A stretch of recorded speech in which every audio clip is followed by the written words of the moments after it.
Shalom saudara, kita mengikuti Abam kembali. Sekarang memasuki episode 1045, mari Pak Andris kita mulai. Baik Pak, dari wanita usia 32 tahun, sudah menikah, memiliki 2 orang anak dari Medan, jemaat dari gereja Protestan. Saya sudah menikah 7 tahun Pak Eras, dan dikaruniai 1 anak laki-laki berusia 6 tahun, dan 1 anak perempuan usia 4 tahun. Suami saya berumur 37 tahun Pak. Pak Eras, saya sangat sedih sekali melalui pernikahan dengannya. Karena suami saya pelit kepada saya dan tidak peduli dengan apa yang saya alami. Padahal saya bekerja sebagai PNS dan bergaji bulanan, tetapi dia tidak memperbolehkan saya membeli pakaian atau apapun keperluan saya. Uang semua ditabung dan dibeli aset ke kampung orang tuanya. Semua hal yang kami alami di rumah, dia memberitahukan kepada mamanya melalui telepon setiap hari. Hidupnya disetir oleh mamanya. Saya sangat tertekan batin. Dia tidak peduli ketika saya sakit. Dia selalu menekankan pekerjaan rumah kepada saya. Padahal saya juga harus bekerja dari pagi sampai sore. Parahnya lagi Pak, ketika kami bertengkar, dia selalu minggat dari rumah, menginap di hotel atau kos-kosan harian. Hari ini suami saya juga sudah minggat selama 2 bulan. Kalau saya tidak salah hitung, udah ke-12 kalinya. Dia mengontrak rumah sekitar 2 km dari rumah kami, Pak.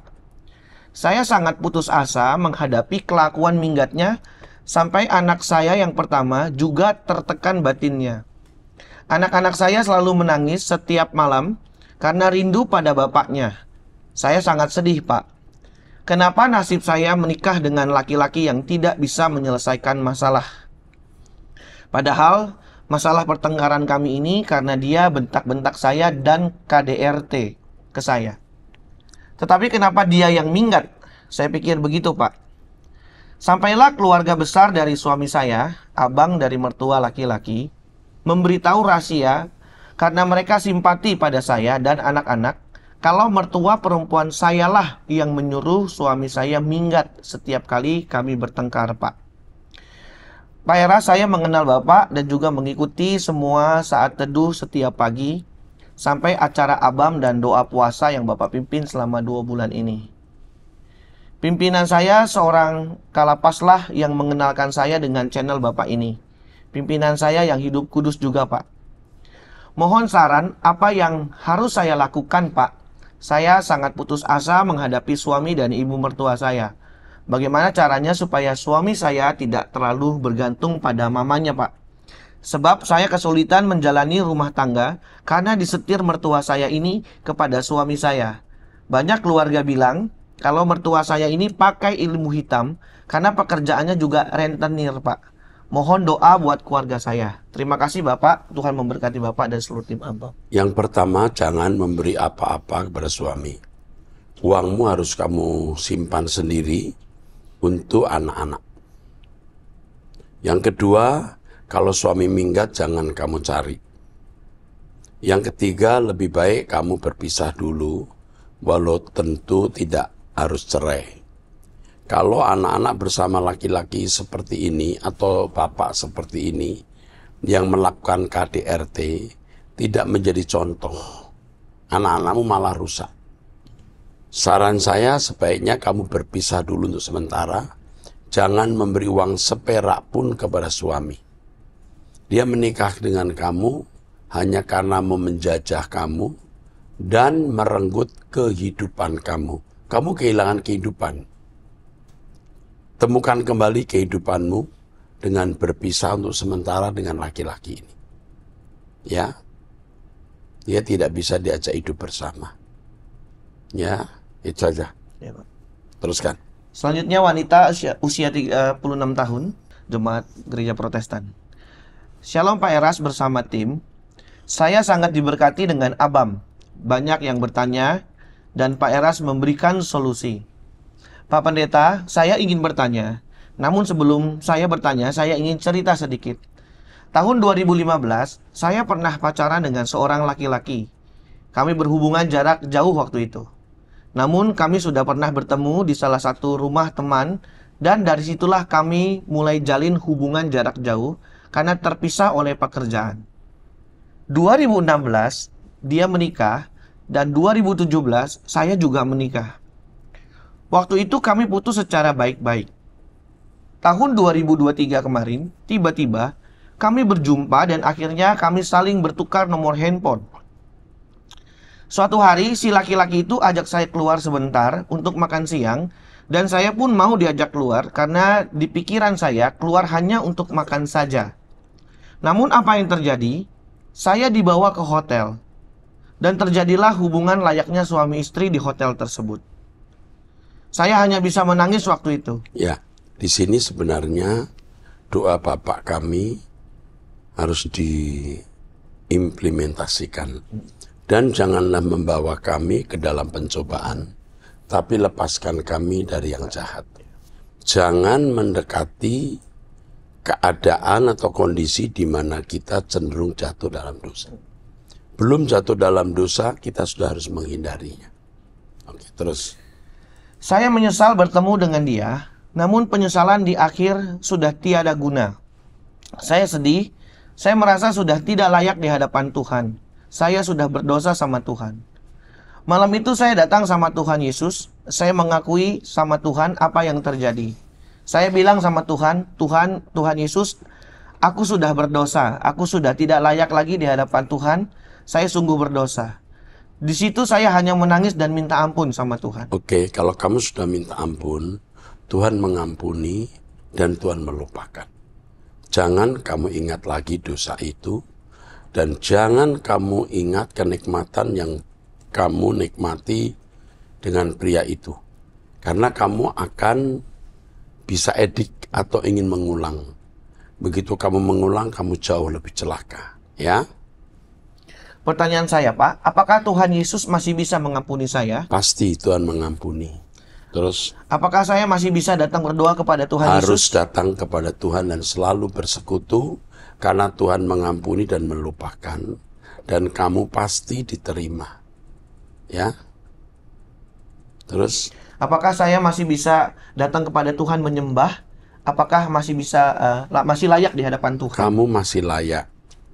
Nasihat saya, jangan cerita kepada suamimu. Kalau suamimu tidak siap, malah kamu akan berantakan. Ya. Yang penting kamu sudah bertobat dan tidak mengulanginya lagi. Terus. Saya mohon Pak Pendeta Eras doakan saya biar semua kutuk perzinahan, perjamulan yang ada pada diri saya diputuskan dalam nama Yesus. Terima kasih. Kamu mestinya sudah sibuk ngurus anak dan tidak memikirkan perbuatan yang tidak patut itu.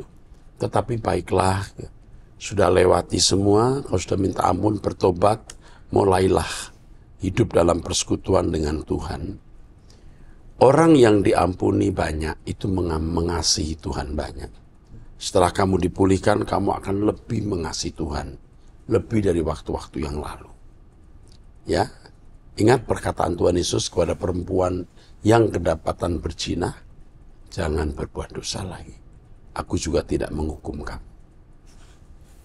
Baik, selanjutnya wanita usia 53 memiliki anak. Janda. Ya, janda. Maksudnya 53 anak apa 53 ini? Wanita usia. Enggak, ini 53 usianya, 2 anak. Oke. Ya. Dari Bekasi Barat. Shalom Bapak Rohaniku yang saya kasihi dan tim Abam. Ini ketiga kalinya saya kirim chat di Abam. Sebenarnya ini pertanyaan untuk yang mungkin kondisi keuangannya pas-pasan. Apakah kalau ada rezeki uang untuk membeli misalnya skincare biar muka cantik atau semacam produk-produk biar kulit glowing dan lain-lain, ini semacam menduakan atau memberhalakan diri tidak Pak? Tinggal motivasimu melakukan itu. Kalau kamu seorang sales, seorang yang harus berhadapan dengan banyak orang, ya sebaiknya kamu merawat wajahmu. Tapi merawat wajah tidak harus dengan obat kimia.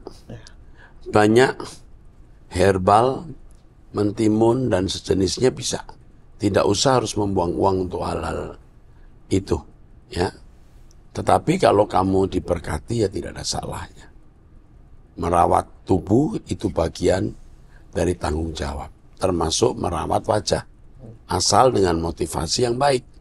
Bukan menggait laki-laki, bukan mencari harga diri atau nilai diri, penampilan yang bisa memberkati orang.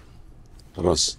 Sedangkan saya tahu seharusnya dengan uang itu bisa untuk pekerjaan Tuhan. Nah, ini tergantung kedewasaan rohani seseorang. Tapi kadang namanya perempuan ingin kelihatan segar. Jadi untuk membeli yang sebenarnya tidak perlu.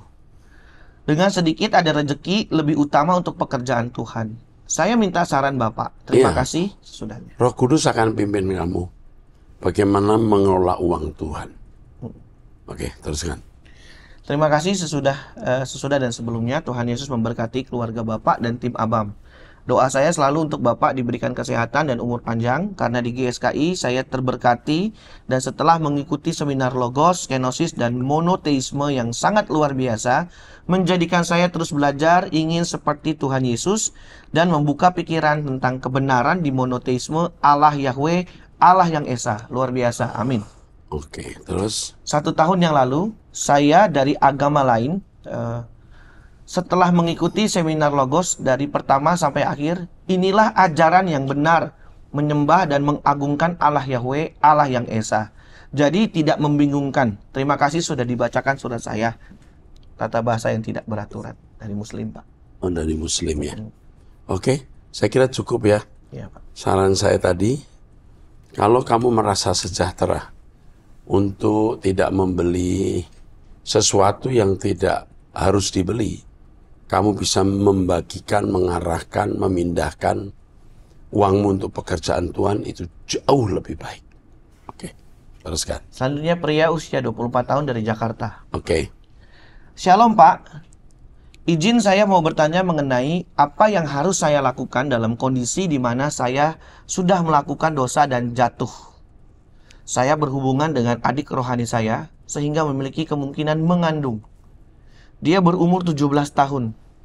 Namun kami berhubungan LDR, long distance relationship, beda kota, dan dia mau untuk aborsi karena dia masih mau lanjut sekolah. Sehingga saya sangat malu dan depresi karena yang saya lakukan sangat bisa mengganggu pelayanan Tuhan melalui komunitas kami. Pak, boleh saya minta tolong apa yang harus saya lakukan? Terima kasih, Tuhan Yesus memberkati. Dimulai dari hubungan sebagai kakak rohani dan ibu dan adik rohani ya. Setan bisa masuk.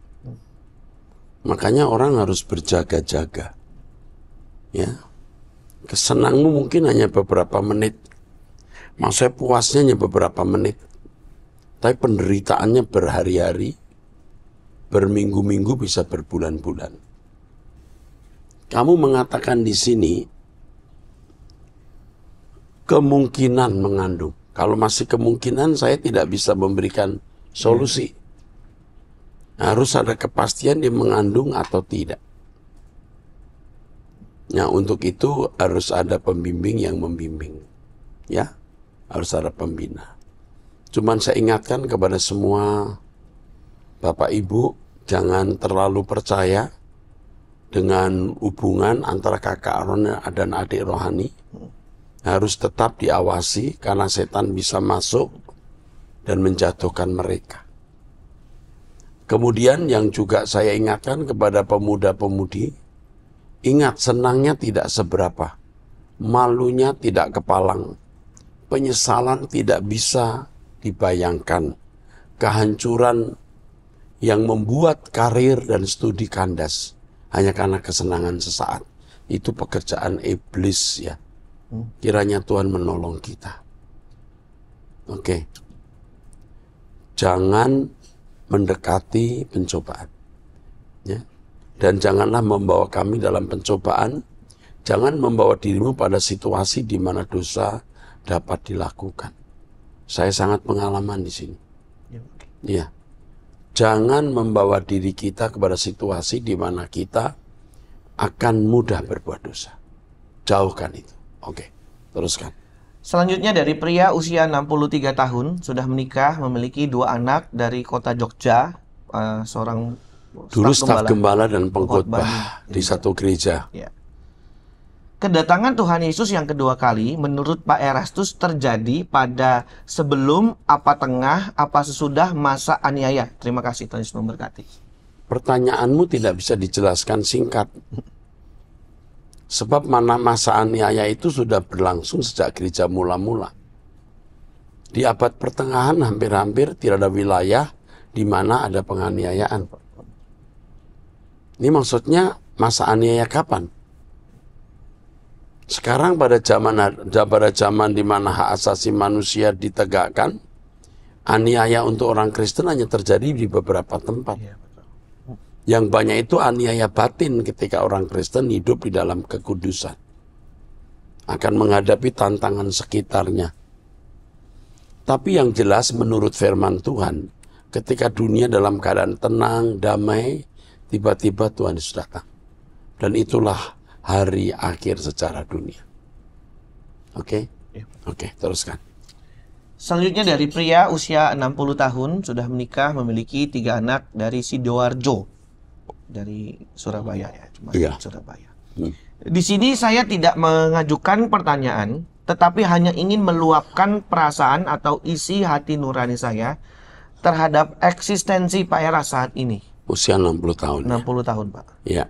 Bagi saya, Bapak Erastus adalah pengajar atau guru, juru bicara, dan gembala yang diperlengkapi dengan berbagai karunia dari Allah Bapa Elohim Yahweh dalam nama Tuhan Yesus. Dan kemudian dari sisi pemuritan, bagi saya, Pak Erastus adalah seorang manusia dari salah satu bangsa di bumi, yaitu manusia bangsa Indonesia yang pernah saya lihat di bumi, yang telah menjadi murid sejati Tuhan Yesus. Dalam arti di dalam diri Bapak selalu dipenuhi Roh Kudus. Di luar 12 murid Tuhan Yesus yang dicatat dalam Alkitab Perjanjian Baru. Walaupun Bapak sendiri dengan rendah hati menyatakan bahwa diri Bapak belum sempurna dalam melakukan kehendak Allah Bapa ya Elohim Yahweh. Bahkan Bapak selalu takut jatuh dalam kualitas iman. Dalam arti tidak melakukan seluruh kehendak Allah Bapa Elohim Yahweh. Sehingga Bapak selalu mengupdate untuk selalu bergaul karib dengan Allah Bapa Elohim Yahweh. Tetapi hati nurani saya mengatakan bahwa iman Pak Eras sudah hampir sempurna dan pasti Bapak Eras sudah siap dan mampu jadi seorang martir, saksi sebagai murid Tuhan Yesus seperti Stefanus, Rasul Paulus, dan lain-lain. Mengenai usia, bahwa Pak Eras masih muda sekali karena orang yang tidak percaya Tuhan Yesus saja, yaitu Perdana Menteri Malaysia yang sudah usia 93 tahun masih memimpin negara dengan smart dan sangat produktif. Tentu pemilik umur adalah Allah Bapa Elohim Yahweh dalam nama Tuhan Yesus, pasti memberi usia lebih dari 90 tahun. Dan saya percaya setidaknya berharap Pak Eras bisa lebih dari 100 tahun dalam kondisi masih energik, cerdas, dan produktif untuk menyampaikan kebenaran Injil dan atau melaksanakan amanat agung untuk menjadikan semua bangsa lebih banyak sebagai murid Tuhan Yesus sejati. Allah Bapa Elohim Yahweh dalam nama Tuhan Yesus memberkati. Waduh, ini berat. Ya, pujian ini berat. Terima kasih untuk pujiannya yang memberi saya beban untuk membayar harga pujian ini di waktu-waktu mendatang. Holong dohoraku tuho di bagasan Tuhan kepada Bapak seorang sarjana hukum. Oke. Tuhan memberkati. Ini memicu kita untuk hidup lebih benar.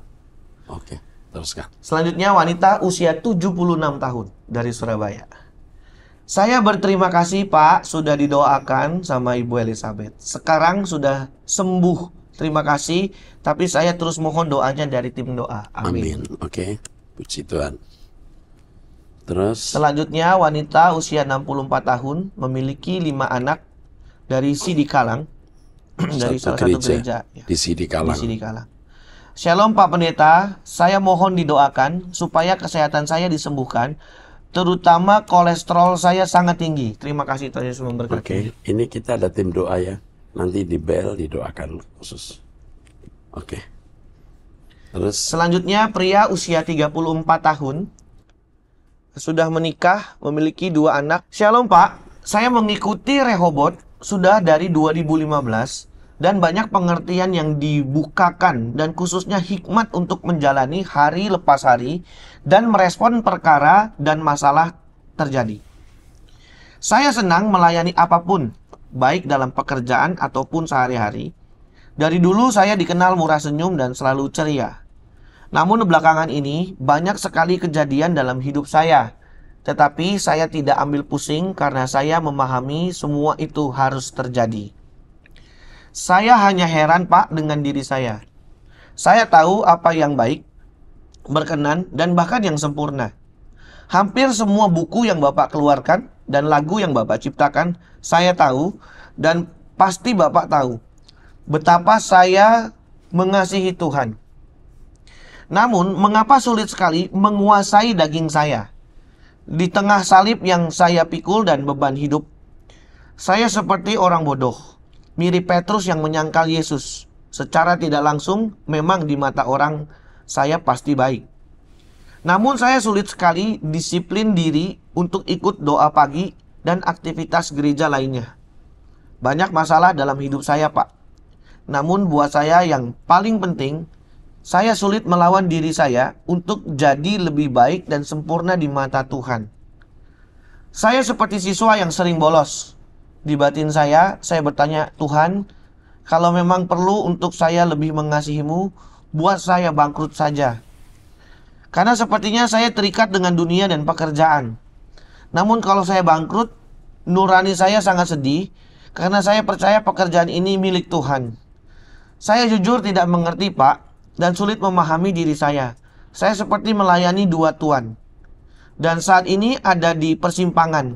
Ditambah keluarga saya, termasuk istri saya, sepertinya bukan membawa saya lebih mengasihi Tuhan. ya, pergumulan ini pasti dialami banyak orang. Bagaimana keluar dari keadaan ini? Itu dari diri sendiri. Kita harus keras terhadap diri sendiri. Ayo bangun berdoa. Ayo buat ini, ayo buat itu. Kalau Anda tidak mulai keras dengan diri sendiri, dunia lingkungan akan keras mengatur saudara dan membawa saudara, ya, seperti arus menenggelamkan Anda. Oke, teruskan. Seringkali keputusan saya yang dinilai terlalu baik terhadap orang lain dinilai sebagai tindakan bodoh. Padahal saya benar-benar yakin itu kehendak Tuhan. Jujur saya merasa dunia bahkan keluarga saya melawan diri saya sendiri. Sepertinya hanya saya dan Tuhan yang tidak kelihatan, yang tahu dan mengerti bahwa ini semua hanya sebuah perjalanan yang saya hanya lewati. Saya hanya ingin mendengar tanggapan Bapak soal ini, karena saat ini saya sering terpengaruh dan bimbang. Hubungan saya juga lemah, seperti domba di antara kawanan serigala, dan tidak disiplin belakangan ini. Karena terlalu lelah bekerja dan sampai tidak tahu waktu. Saya takut kesempatan Tuhan datang kepada saya, namun itu harus melepaskan kasih saya kepada istri dan anak. Karena harus menaruh dia di prioritas. Karena saya menyadari kalau kita harus melepaskan semua termasuk orang terkasih. Terima kasih Tuhan. Ya, melepaskan di sini bukan berarti tidak tanggung jawab, ya. Sekarang yang menjadi masalah Anda adalah bagaimana Anda melawan diri sendiri. Dengan tidak berdoa, Anda tidak punya stabilitas. Jadi Anda keluar gedung bioskop dengan keluar ruang doa itu, suasana atmosfer batinmu itu beda. Jadi yang sekarang Anda lakukan adalah mencambuk diri untuk datang dalam doa, mencambuk diri untuk melakukan pertemuan dengan Tuhan. Tanpa ini Anda akan frustasi terus dan selalu labil. Coba lakukan. Bangun pagi berdoa, beri waktu untuk ketemu Tuhan dalam 1 hari minimal 30 menit. Dan itu akan menjadi terapi untuk sakit jiwamu. Karena jiwamu itu seperti gelombang naik turun yang tidak stabil. Oke, teruskan. Selanjutnya pria usia 32 tahun, belum menikah, dari Sumatera Utara, ini jemaat online. Ya. Shalom Bapak rohaniku yang saya hormati dan yang kukasihi. Saya ingin bertanya, Konselor adalah orang yang memberi konseling dan selalu mendengarkan apa yang disampaikan oleh konseling kepada konselor. Namun yang menjadi pertanyaan, bagaimanakah kita sebagai hamba Tuhan jadi konselor, namun kita selalu membidatkan pengajaran orang? Apakah saya layak dikatakan sebagai konselor, Pak? Tuhan Yesus memberkati. Ya, banyak bidat dan orang sesat di sekitar kita. Kita memang harus peka. Tetapi kita tidak perlu harus membidatkan. Ya. Dalam kesantunan hidup di masyarakat terhadap agama lain saja kita tidak berhak melakukan itu. Jadi kalau seorang konselor suka membidatkan orang, dia bukan konselor yang baik. Dia pasti tidak dewasa. Atau jiwanya belum utuh, atau dia belum dewasa. Oke. Cukup ya? Oke, teruskan. Selanjutnya dari wanita usia 40 tahun, sudah menikah, memiliki satu anak dari Jerman. Shalom Pak Eras dan tim. Sudah sekian kali saya bertanya di sini dan semuanya sudah dijawab. Terima kasih banyak. Maaf, saya masih ada beberapa pertanyaan, yaitu Yohanes 15 ayat 16 tertulis, bukan kamu yang memilih aku, tetapi aku yang memilih kamu. Saya merasa dipilih Tuhan untuk mengenal Dia. Nah, ayat ini harus dilihat konteksnya. Waktu itu Yesus hanya memilih 12 murid itu. Jadi orang-orang khusus. Seandainya Petrus adalah adik Herodes misalnya, atau anak Kaisar Roma misalnya, dia tidak akan jadi murid. Jadi menjadi murid Yesus atau orang dekat Tuhan itu memang dikondisi Tuhan dan itu orang pilihan. Teruskan. Dulu saya umat Katolik secara KTP, yang hanya beragama tapi tidak bertuhan. Dan saat itu saya masih ragu, apa benar Yesus itu ada dan telah menebus dosa manusia? Tapi sejak saya jadi Kristen dan mulai rajin membaca Alkitab, saya terkaget-kaget akan isi Alkitab yang luar biasa. Saya jadi benar-benar percaya bahwa Yesus telah mati untuk saya. Saya sampai sekarang masih menangis tiap kali saya ingat betapa Tuhan mengasihi saya. Dengan demikian, apa berarti Tuhan hanya menentukan orang-orang tertentu saja yang bisa masuk surga? Sebentar. Tuhan menentukan orang-orang tertentu yang mendengar Injil.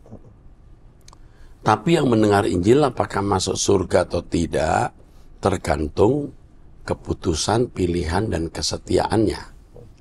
Misalnya, mama saya orang Konghucu, punya keyakinannya sendiri, dan sifat kerasnya tidak pernah berubah. Tidak pernah minta maaf kalau berbuat salah, suka mengatur dan merasa benar sendiri. Dari sifatnya ini, dia sangat sulit untuk dibawa mengenal Yesus. Orang mengenal Yesus itu memang ditentukan, Efesus 1 ayat 4 dan 5. Tapi apakah setelah mengenal Yesus dia selamat atau tidak, tergantung keputusan, pilihan, dan ketekunannya. Sedangkan orang yang tidak terpilih dihakimi menurut hukum yang dia pahami. Dan keluarga kami tidak ada yang sungguh-sungguh kenal Yesus, karena mayoritas di keluarga besar saya Konghucu dan Katolik, tapi Katolik KTP. Apa ini berarti mama saya bisa dibilang tidak dipilih Tuhan dan pasti masuk neraka? Tidak dipilih Tuhan untuk menjadi umat pilihan. Kalau mamamu berbuat baik, mengasihi sama seperti diri sendiri, dia masih bisa masuk surga sebagai anggota masyarakat. Tapi kalau umat pilihan, dia harus sempurna seperti Bapa. Serupa dengan Yesus, menjadi anggota keluarga kerajaan Allah yang dimuliakan bersama Yesus. Saya masih kesulitan untuk membedakan suara hati dan suara Tuhan. Saya dan suami sedang menjual rumah dan uangnya mau dibelikan rumah di kota lain karena suami kerja di situ. Saya bertanya kepada Tuhan, di daerah mana kami harus tinggal. Kami sudah melihat beberapa rumah, tapi ada satu rumah yang kami suka, baik daerahnya atau kondisi rumahnya sendiri yang terawat dengan baik. Suatu hari ada suara yang seperti bilang bahwa kami akan dapat rumah itu. Saya bingung apakah itu suara Tuhan atau suara hati saya sendiri. Bagaimana menurut Pak Eras? Orang yang bergaul dengan Tuhan setiap hari itu akan peka mendengar suara Tuhan. Kalau soal rumah jangan terlalu saudara pikirkan deh. Itu bukan masalah major, bukan masalah mayor. Walaupun bisa dianggap masalah penting atau mayor. Mengalir saja, kalau kita memang menjadi kekasih Tuhan, segala sesuatu akan diatur Tuhan sempurna. Saya salut untuk kerja tim Abam, Pak Eras, Bapak dan Ibu Pendeta yang membacakan pertanyaan-pertanyaan ataupun yang membantu di belakang layar, para konselor, pengacara, pembimbing, dan lainnya. Terima kasih untuk pelayanan kalian semua. Apakah boleh saya diberikan nomor rekening tim Abam? Tim Abam ada beberapa orang. Saya ingin berbagi sedikit berkat untuk tim Abam. Mungkin bisa dibelikan nasi kotak atau kue untuk dibagikan ke anggota tim Abam saat waktu syuting. Maaf, saya berikan hanya sedikit Pak Eras, tapi saya tulus mau mengapresiasi pelayanan Abam ini. Saya sangat diberkati. Terima kasih. Ini hebat loh.